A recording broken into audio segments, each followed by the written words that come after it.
प्रभु का धन्यवाद हो। आज थोड़ी देर के लिए हम परमेश्वर के वचन पर मनन करेंगे और उसके लिए एक भाग को निकालेंगे। माफ़ कीजिए, लूका का सुसमाचार और उसका 6 अध्याय और उसकी 17 आयत से हम 38 आयत तक पढ़ लेंगे। Luke chapter 6 verse 17 to 38। Luke chapter 6 verse 17 to 38। प्रभु जी ने अगुवाई करें, पढ़ने में मदद करें।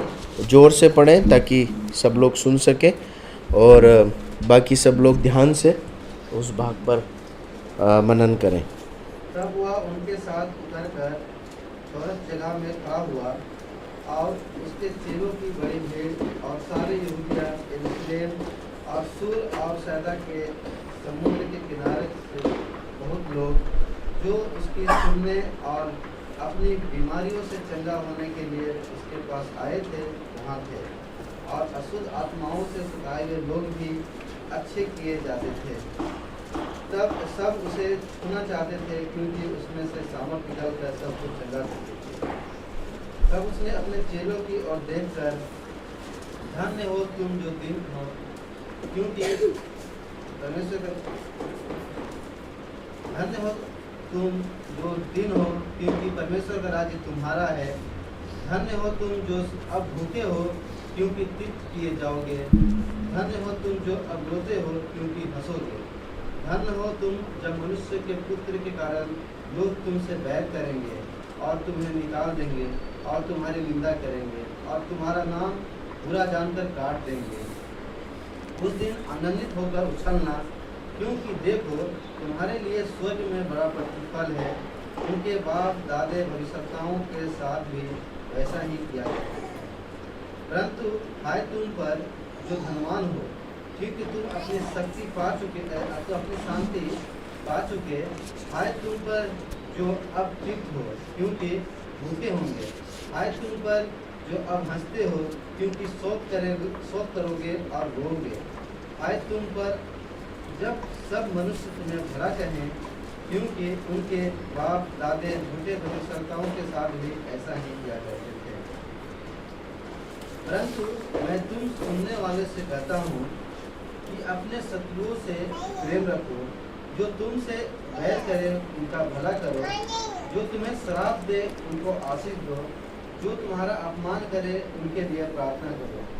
जो तेरे एक गाल पर थप्पड़ मारे उसकी ओर दूसरा भी फेर दे, और जो तेरी दोहरी छीन ले उसको फिरता लेने से भी ना रोके। जो कोई तुझसे मांगे उसे दे, और जो तेरी वस्तु छीन ले उससे ना मांगे। जैसा तुम चाहते हो कि लोग तुम्हारे साथ करें, तुम भी उनके साथ वैसा ही करो। यदि तुम अपने प्रेम रखने वालों के साथ प्रेम रखो तो तुम्हारी क्या बड़ाई, क्योंकि पापी भी अपने प्रेम रखने वालों के साथ प्रेम रखते हैं। यदि तुम अपने भलाई करने वाले ही को साथ भलाई करते हो तो तुम्हारी क्या बड़ाई, क्योंकि पापी भी ऐसा ही करते हैं। यदि तुम उन्हें उधार दो जिनसे फिर पाने की आशा रखते हो तो तुम्हारी क्या बड़ाई, क्योंकि पापियों को उधार देते हैं कि उनका ही फिर पाए। वरन अपने शत्रुओं से प्रेम रखो और भलाई करो और फिर पाने की आशा न रखकर उधार दो, और तुम्हारे लिए बड़ा फल होगा और तुम परम प्रधान के संतान ठहरोगे। क्योंकि वह उन पर जो धन्यवाद नहीं करते और बुरों पर भी कृपालु हैं। जैसा तुम्हारा पिता दयावंत है वैसे ही तुम भी दयावंत बनो। दोष मत लगाओ तो तुम पर भी दोष नहीं लगाया जाएगा। दोषी न ठहराओ तो तुम पर भी दोषी न ठहराया जाएगा। क्षमा करो तो तुम्हें भी क्षमा किया जाएगा। दिया करो तो तुम्हें भी दिया जाएगा। लोग पूरा नाप दबा कर और हिला कर और उभरता हुआ तुम्हारी गोद में डालेंगे, क्योंकि जिस नाप से तुम नापते हो उसी से तुम्हारे लिए भी नापा जाएगा। परमेश्वर अपने वचन के पढ़े और सुने जाने पर बहुतायत से आशीष दे। हमारे लिए बहुत एक परिचित भाग्य है परमेश्वर के वचन का गहन अध्ययन करने वाले बाइबल पंडितों का ऐसा मानना है कि लूका ने जो ये भाग लिखा है वो मती रचित सुसमाचार में पाए गए पहाड़ी उपदेश के भाग में से ही शायद लिखा है ना। ऐसा संभव है कि उसी भाग को यहाँ पर दोहराया गया है। पूर्णतः वैसा कि वैसा नहीं दोहराया गया, उसमें से कुछ बातों को दोहराया गया। शायद ऐसा भी हो सकता है कि ये कोई अलग एक घटना हो, लेकिन हम दोनों भागों में मती रची सुसमाचार उसके 5वां अध्याय और लूका के इस 6ठे अध्याय में इस उपदेश में जो हमने पढ़ा है काफ़ी समानताओं को हम पाते हैं। पहली 3 आयतों को जब हम देखते हैं 17 से 19 आयत, तो हमें संदर्भ समझ में आता है ना। हमने इस बात को सीखा है कि जब भी हम परमेश्वर के वचन के किसी भाग को पढ़ें तो संदर्भ समझें, क्या घटना हो रही है, क्या हो रहा है, थोड़ा सा उसे कहानी के रूप में गढ़ें। तो क्या हो रहा है, प्रभु यीशु मसीह हैं, प्रभु यीशु मसीह के चेले हैं और क्या है, बहुत सारी एक भीड़ है।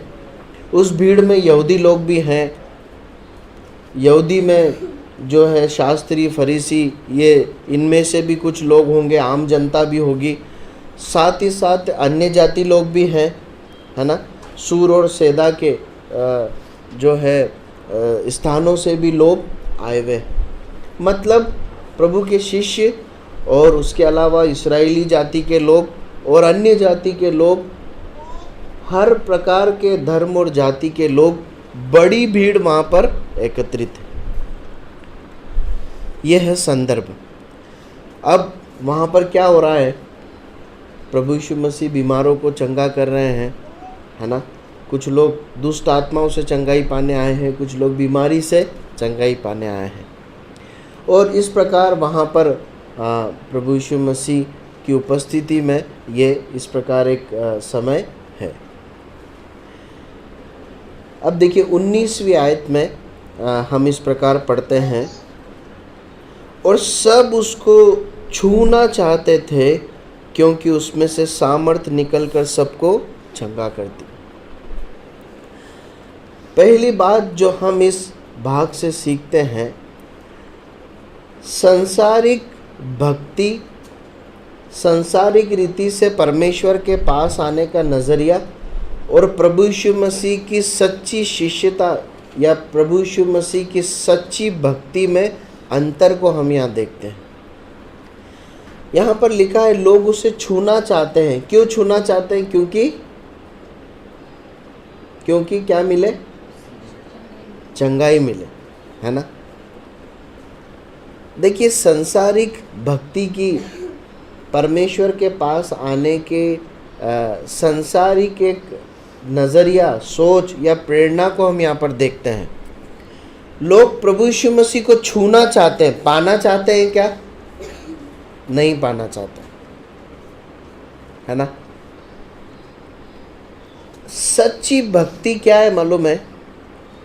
बाइबल परमेश्वर के निकट आने की सच्चाई को जब प्रकट करती है, बाइबल जब प्रभु यीशु मसीह के भक्तों को, शिष्यों को परमेश्वर की सच्ची भक्ति भी करते हुए जब दिखाती है, तो वो इस रूप में दिखाती है कि वो सब कुछ खोकर, सब कुछ छोड़कर प्रभु यीशु मसीह के पास आने के लिए तैयार है ना। देखिए एक पेज को पलट कर पढ़िए, 5वां अध्याय और उसकी 27 और 28वीं आयत। क्या लिखा है? और इसके बाद वह बाहर गया और लेवी नाम एक चुंगी लेने वाले को चुंगी की चौकी पर बैठे देखा और उससे कहा मेरे पीछे हो ले। तब वह सब कुछ छोड़कर उठा और उसके पीछे हो ले। देखिए यहाँ पर एक सच्ची भक्ति या शिष्यता को हम देखते हैं।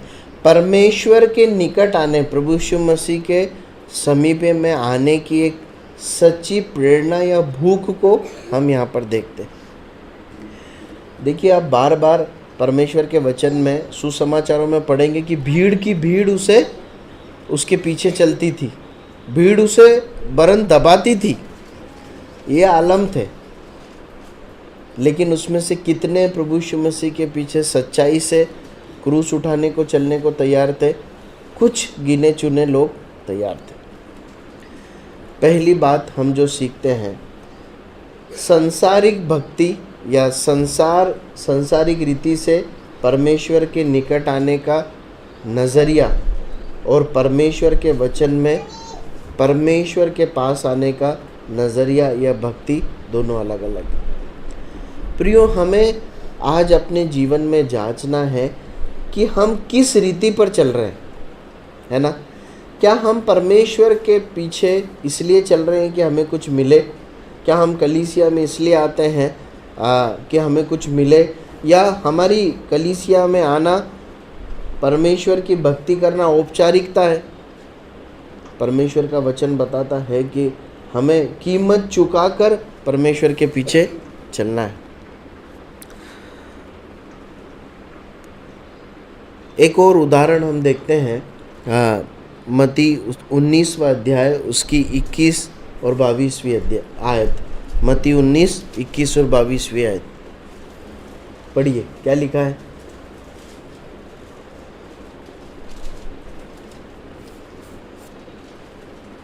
यीशु ने उससे कहा, यदि तू सिद्ध होना चाहता है तो जा अपना माल बेचकर कंगालों को दे दे और तुझे स्वर्ग में धन मिलेगा, और आकर मेरे पीछे हो ले।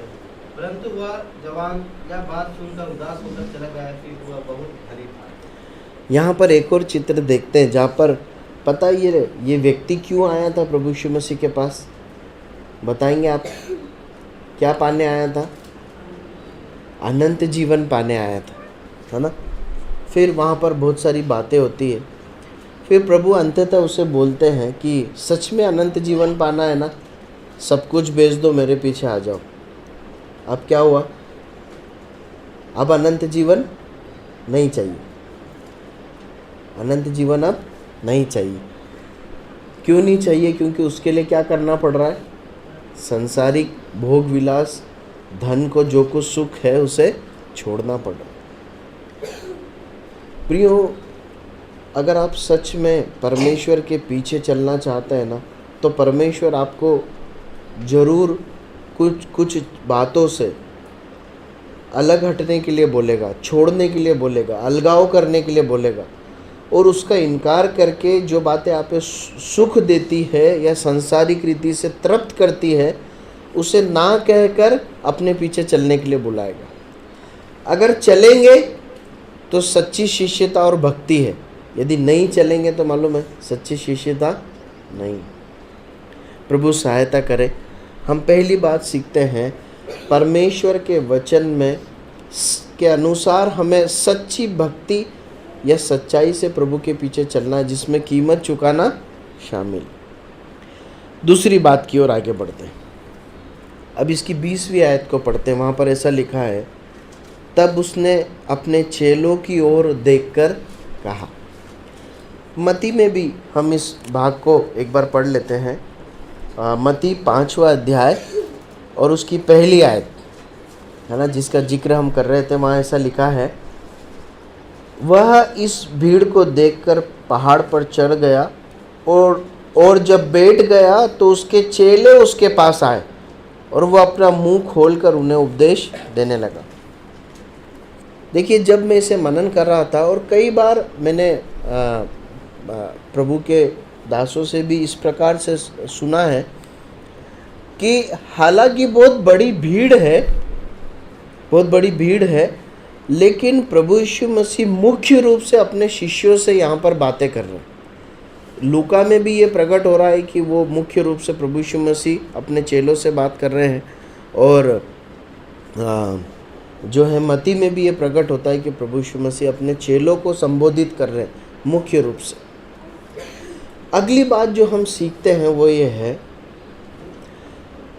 कि प्रभु यीशु मसीह अपने शिष्यों पर अपने हृदय को खोलते हैं, या प्रभु यीशु मसीह के सच्चे शिष्य ही प्रभु यीशु मसीह के वचनों को, आज्ञाओं को, परमेश्वर की इच्छा को पा सकते हैं। ठीक है, प्रभु यीशु मसीह अपने शिष्यों पर ही अपने हृदय को, अपने इच्छा को खोलकर प्रकट करते हैं, या दूसरे शब्दों में कहें तो प्रभु यीशु मसीह के सच्चे शिष्य ही प्रभु यीशु मसीह की इच्छा को, प्रभु यीशु मसीह के वचनों को अपने जीवन में पा पाते। देखिए, अब जरा आप ध्यान देंगे, अगर आप सुसमाचार को ध्यान से पढ़ेंगे, चारों सुसमाचार को, तो सबसे ज़्यादा प्रभु यीशु मसीह ने किससे बातें की?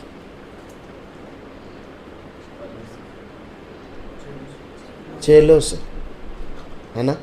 आप मैं आपके सोचने के लिए और एक्सरसाइज करने के लिए ये होमवर्क आपको देता हूँ कि आप आने वाले दिनों में इसे सोचना और ढूंढने की कोशिश करना कि प्रभु यीशु मसीह किससे सबसे ज़्यादा वार्तालाप में समय बिताया। तो आप पाएंगे कि अपने चेलों के साथ सबसे ज़्यादा उन्होंने बातें की, है ना। उन्होंने कई लोगों से बातें की। कई बार बातें करने में केवल लोगों के द्वारा पूछे गए प्रश्नों के उत्तर है, कई बार उन्होंने उपदेश कहे, है ना, परमेश्वर के राज्य की बातों को कहा, बिल्कुल सही है। पर बहुत निजी रूप से अपने मन को खोलते हुए और बहुत ही अपनेपन के साथ बात करते हुए किसे देखते हैं? केवल प्रभु यीशु मसीह और उसके चेलों को देखते हैं। केवल सुसमाचार ही नहीं, यदि आप उत्पत्ति की पुस्तक से अध्ययन करेंगे तो भी इस बात को पाएंगे कि परमेश्वर मुख्य रूप से अपने लोगों से, अपने सच्चे भक्तों से ही वार्तालाप किया करता था, है ना। सबसे सामान्य रूप से बात नहीं करता। उसने मूसा से बात की, है ना, उसने यहोशू से बातें की, उसने जो है अपनी प्रजा इस्राएल पर अपनी विधि नियमों को प्रकट करा, है ना। देखिए, परमेश्वर ने ऐसा नहीं करा कि विधि नियम सबके सामने रख दिए, सब प्रकार की जातियों के, और ये शर्त रख दी जो सबसे अच्छे से मानेगा वही मेरी प्रजा ठहरेगी। ये एक ऑप्शन था, है ना। तो उसमें से सबसे अच्छे भक्त निकल कर आ जाते। मनुष्य की रीति से सोचे, परमेश्वर ने ऐसा नहीं करा। परमेश्वर ने इब्राहिम को चुना, इसहाक को चुना, याकूब को चुना, और उसके बाद इब्राहिम के स्मरणार्थ उसने मूसा के द्वारा व्यवस्था को अपने लोगों पर प्रकट करा।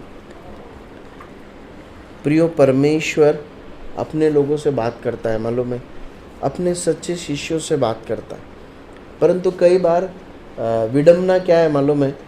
प्रभु यीशु मसीह के जो शिष्य हैं वो उससे बात करना नहीं चाहते, या उनके पास उससे बात करने के लिए समय नहीं। आज परमेश्वर के से बात करने का, परमेश्वर की वाणी सुनने का क्या माध्यम है? परमेश्वर के वचन को पढ़ना। कलीसिया में परमेश्वर के वचन को हम मनन अध्ययन करते हैं, अच्छी बात है, लेकिन मुख्य रूप से ये एकांत में बताए गए एक समय के लिए कहा जाता है। जब हम व्यक्तिगत रीति से परमेश्वर के वचन को पढ़ते हैं, परमेश्वर व्यक्तिगत रीति से हमसे बातें करता है।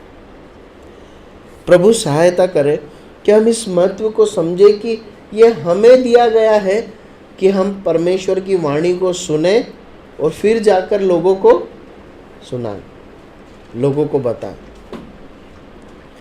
देखिए, हम कोई भी कार्य कब कर पाते हैं? जब हमें निर्देशन मिलता है ना। हम अपनी नौकरी करते हैं, नौकरी में हमें निर्देश दिए जाते हैं, है ना, हमें इंस्ट्रक्शंस दिए जाते हैं, तभी हम अपने कार्य को करते हैं। स्कूल में भी वैसा ही होता है। हमारा मोबाइल जो है, हम उसे इनपुट्स देते हैं तभी वो कार्य करता है। आत्मिक जीवन भी ऐसे ही चलता है, मसीह जीवन भी ऐसे ही चलता है। यदि परमेश्वर से निर्देशन लेंगे, इनपुट्स लेंगे, इंस्ट्रक्शन लेंगे, तभी हम आगे बढ़ पाएंगे। अगर बिना निर्देश लिए हम आगे बढ़ेंगे तो क्या सही रास्ते में बढ़ सकते हैं? नहीं बढ़ सकते। मान लीजिए हमारा मोबाइल हमारे निर्देशन को लिए बगैर काम करने लग जाए तो क्या होगा? सब कुछ गड़बड़ हो जाएगा। प्रियो, दूसरी मुख्य बात हम इस भाग से सीखते हैं कि परमेश्वर मुख्य रूप से अपने लोगों पर ही अपने हृदय को प्रकट करते हैं, अपने लोगों को ही सिखाते हैं, अपनी इच्छा को प्रकट करते हैं और उन्हें मार्गदर्शन देते हैं। इसलिए मेरी और आपकी जिम्मेदारी है कि हम प्रभु की आवाज़ को सुनने में समय बिताएं। ठीक है, फिर हम आगे बढ़ते हैं। हम 20वीं आयत को फिर पढ़ते हैं, एक बार पढ़ लीजिए। तब उसने अपने चेलों की ओर देखकर कहा, धन्य हो तुम जो दीन हो, क्योंकि परमेश्वर का राज्य तुम्हारा है। अब देखिए यहाँ पर परमेश्वर के राज्य के जो लोग हैं उनके गुणों को या उनके लक्षणों को प्रभु यीशु मसीह बयां कर रहे हैं, है ना। प्रभु यीशु मसीह बता रहे हैं कि जो मेरे पीछे चलकर स्वर्गीय राज्य के वारिस हैं, अधिकारी हैं, वहाँ के नागरिक हैं, रहे इस धरती पर रहे हैं, पर उनमें ये बातें पाई जाती है, वो इस प्रकार से पाई जाती है। पहली बात, वो कैसे हैं? हाँ, दीन है ना। परमेश्वर के राज्य में दाखिल हुए लोगों को, प्रभु यीशु मसीह के शिष्यों को दीन होना चाहिए। हम एक बात सीखते हैं, क्या है दीन बनना? मतलब दीनता क्या होती है? देखिए, जब हमें बनना है तो हमें जानना भी पड़ेगा ना, क्या है। आप क्या समझते दीन बनना मतलब? नम्र बनना। उसको कैसे व्यवहारिक रीति से कैसे बोल सकते हैं?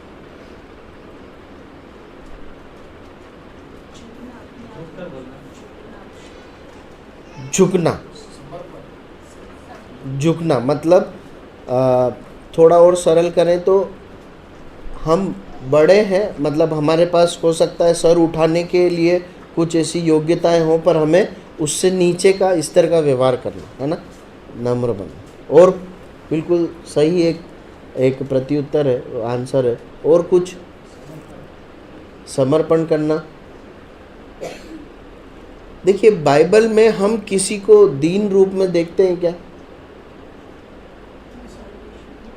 जी, हम प्रभु यीशु मसीह को देखते हैं। बाइबल में सबसे उत्कृष्ट उदाहरण अगर हम किसी को दीनता के रूप में देखते हैं, दीन बनने के रूप में देखते हैं, तो वो प्रभु यीशु मसीह है ना।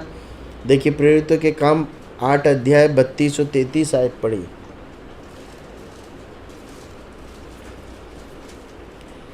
पवित्र शास्त्र का जो अध्याय वो पढ़ रहा था वो यह था कि वह भेड़ की नई बद होने को पहुंचाएगा, और जैसा मेमना जब करते हुए हम लोग के सामने चुपचाप रहता है, वैसे उसने भी अपना मुंह न उसकी दीनता में उसका न्याय नहीं हो, उसकी दीनता में उसका न्याय नहीं होने पाया।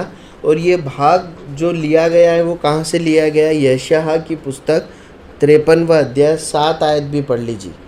यशायाह 53:7।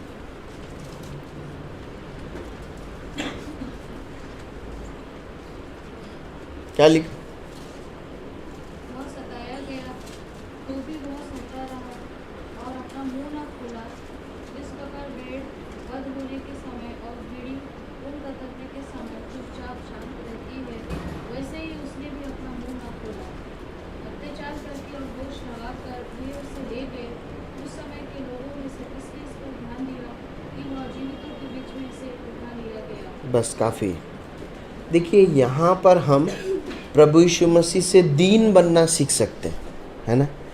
तो दीन बनना, तो पहली बात जब निकल कर आती है दीन बनने में, तो ये निकल कर आती है कि जो दीन व्यक्ति होगा वो सहेगा, है ना, सहेगा।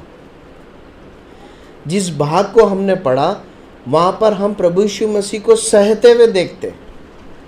प्रभु यीशु मसीह को में बदला लेने की सामर्थ्य थी क्या? थी, लेकिन वो सह रहे हैं, उसको सहना बोलते हैं। सामर्थ्य नहीं और सह रहे हैं, उसको सहना नहीं बोलते।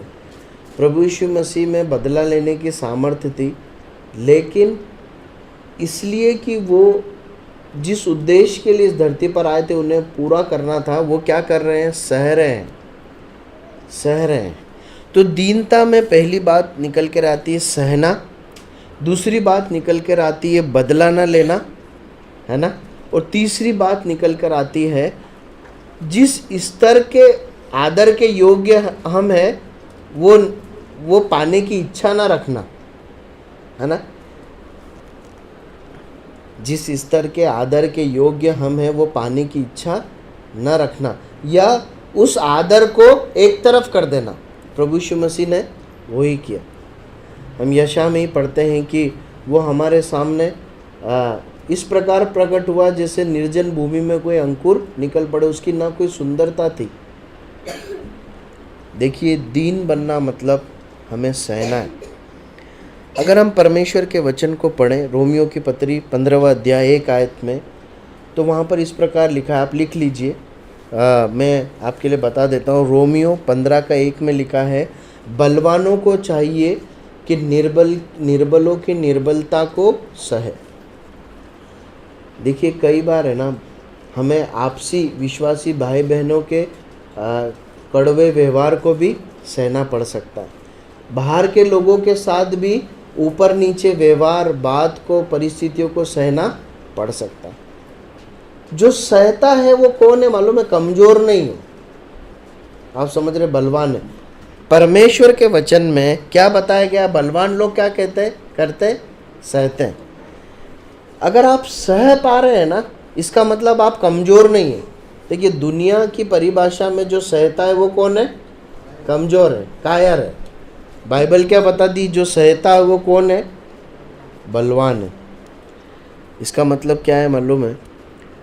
अगर हम सह नहीं पा रहे ना, हमें बहुत चुभता है किसी की बातें, किसी का व्यवहार, अपने आप को जरा सा हमें कोई हमारे ईगो को छू लेता है तो हम बहुत छटपटा जाते हैं। इसका मतलब पता है क्या? हम बलवान नहीं है, परंतु हम निर्बल हैं।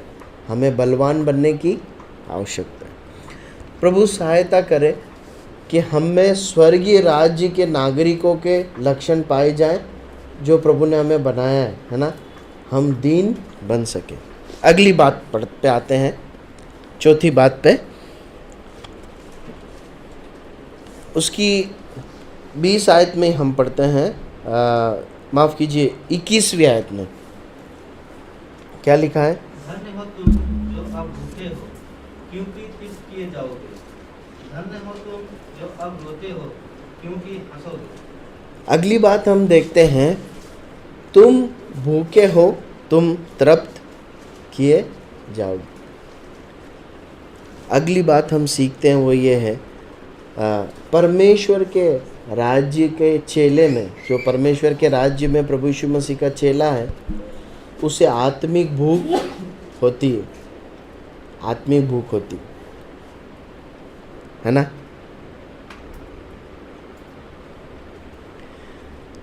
पढ़िए यूहन्ना उसका 4 अध्याय 34वीं आयत।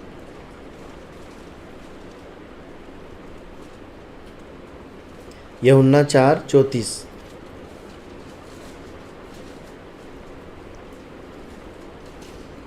John chapter 4 verse 34। जल्दी पढ़ें। यीशु ने उनसे कहा, मेरा भोजन यह है कि अपने भेजने वाले की इच्छा के अनुसार चलूं और उसका काम पूरा करूं। क्या था प्रभु यीशु मसीह का भोजन? क्या था उस वचन के अनुसार? मेरे भेजने वाले की इच्छा के अनुसार चलूं और उसकी इच्छा पूरी करूं। देखिए, अगर मैं सच में एक आत्मिक पुरुष हूँ, सच में प्रभु यीशु मसीह के घर में जन्मा हुआ, स्वर्गीय राज्य को मैं प्रवेश पाया हुआ प्रभु यीशु मसीह का सच्चा शिष्य हूँ, तो मुझे आत्मिक भूख होगी। अब आत्मिक भोजन, आत्मिक भूख क्या है? परमेश्वर के वचन को पढ़ने की भूख, है ना, प्रभु से प्रार्थना करने की भूख, कलीसिया की सभाओं में आने की भूख, जहाँ भी परमेश्वर की बातें हैं, परमेश्वर के लोग हैं, उसकी ओर उसका खिंचाव होगा। ये आत्मिक भूख के लक्षण है या पहचान है ना। प्रभु यीशु मसीह ने अपने शिष्यों को आत्मिक भोजन के लिए परिश्रम करने के लिए कहा। देखिए 6 अध्याय यूहन्ना 6 का 27 पढ़िए।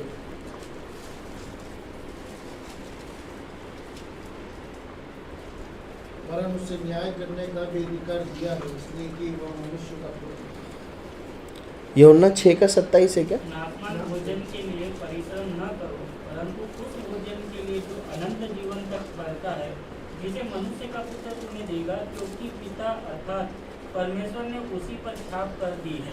देखिए जो है प्रभु यीशु मसीह अपने चेलों को कर रहे हैं कि आत्मिक भोजन के लिए परिश्रम करो। हम शारीरिक भोजन के लिए परिश्रम करते हैं, अच्छा बात है, नौकरी जाते हैं, हम पढ़ाई करते हैं, हम अच्छी पढ़ाई करते हैं ताकि हमें अच्छा संसारिक भोजन या चीज़ों को मिल सके। परमेश्वर का वचन बताता है हमें आत्मिक भोजन के लिए भी परिश्रम करना। आत्मिक भूख होगी तभी आत्मिक भोजन के लिए हम परिश्रम करेंगे, है ना। देखिए ये बहुत गंभीर एक बात है।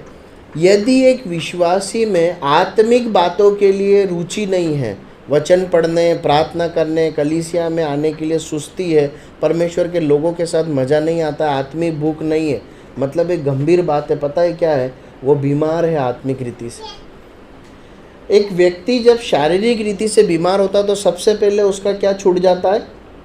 भोजन। बिल्कुल सही है। कुछ भी बीमारी हो, एक व्यक्ति खाने में पीछे हट जाता है, उसको भूख कम हो जाती है, खाने में मज़ा नहीं आता है, इसलिए अस्पताल में भर्ती कर कर नसों के द्वारा बोतलें चढ़ाई जाती ताकि पोषण मिलता रहे। आत्मिक जीवन में भी ऐसा ही है। यदि परमेश्वर के वचन को पढ़ने की भूख नहीं है, प्रभु के लिए समय बिताने के लिए लालसा नहीं है, इसका मतलब बीमार है। ये सब पर प्रकट होता है। मैं अपने बच्चों को, मतलब कलीसिया के बच्चों को भी बोलना चाहता हूँ, अपने जीवन को जांचिए। बड़ों को भी बोलना चाहता हूँ, अपने जीवन को जांचिए। मेरे अंदर इच्छा होती है क्या? अगर नहीं होती है मतलब मैं बीमार हूँ। देखिए वचन पढ़ने में, प्रभु के सम्मुख बैठने में इनडिसिप्लिन हो सकता, होना चाहिए ऐसा नहीं बोल रहा हूँ, पर हो सकता है। परंतु आज नहीं, सुबह नहीं तो शाम, आज नहीं तो कल वापस गाड़ी ट्रैक पे आना बहुत ज़रूरी है। अगर बिना परमेश्वर के वचन को पढ़े जिए जा रहे हैं ना, आप मान लीजिए आप बीमार है और आप गंभीर बीमार है, यदि ये कई दिनों से चल रहा है, अपने आप को ठीक कर लीजिए। लिखा है लूका 6 का 25 पढ़िए, क्या लिखा है? हम इस पद को पढ़ के समाप्त करेंगे। हाय तुम पर जो अब तृप्त हो, क्योंकि भूखे हो गए। हाय तुम पर जो अब हंसते हो, क्योंकि नहीं, पहले भाग में क्या लिखा? हाय तुम पर जो अब तृप्त हो। वो क्या होंगे? आप समझ रहे हैं? यदि परमेश्वर के दिए हुए भोजन के बिना, आत्मिक भोजन के बिना एक व्यक्ति संसारिक भोजन से ही तृप्ति में जी रहा है, ध्यान दीजिएगा, दोनों आयतों को तुलना करने पर एक सत्य समझ में आता है। अगर एक व्यक्ति परमेश्वर के आत्मिक भोजन के बिना संसारिक भोजन से ही तृप्त और संतुष्ट होकर जी रहा है, तो अंततः वो क्या हो जाएगा? इतना भूखा और इतना प्यासा होगा कि उसकी भूख प्यास मिट नहीं पाई। इस संसार में भी संतुष्टि मिलती है। कई बार परमेश्वर की बातों को छोड़कर हम संसार में आनंद संतुष्टि ढूंढ लेते हैं, हमें मिल भी जाती है, परंतु यदि उसी के सहारे जी रहे हैं तो फिर आत्मा इस कदर भूखी हो जाएगी कि फिर तृप्त नहीं हो पाएगी। कौन देता आत्मिक भोजन? हमने पढ़ा। कौन देता है? परमेश्वर का पुत्र देता। परमेश्वर ने आत्मिक भोजन प्रभु यीशु मसीह के पास दिया है, वही हमें आत्मिक भोजन देता है। प्रियो, हमारा समय समाप्त, तो हम यही समाप्त करते हैं। प्रभु हमारी सहायता करे कि हम आत्मिक भोजन के भूखे बने, वचन के, भाई बहनों के साथ आत्मिक सहभागिता के, कलीसिया में आने के हम भूखे बने। प्रभु यीशु मसीह हमारी भूख को तृप्त करेगा और हम संतुष्टि के साथ इस धरती पर जीवन जीकर परमेश्वर के राज्य में प्रवेश करेंगे। प्रभु अपने वचनों के पढ़े और सुने जाने पर आशीष दे।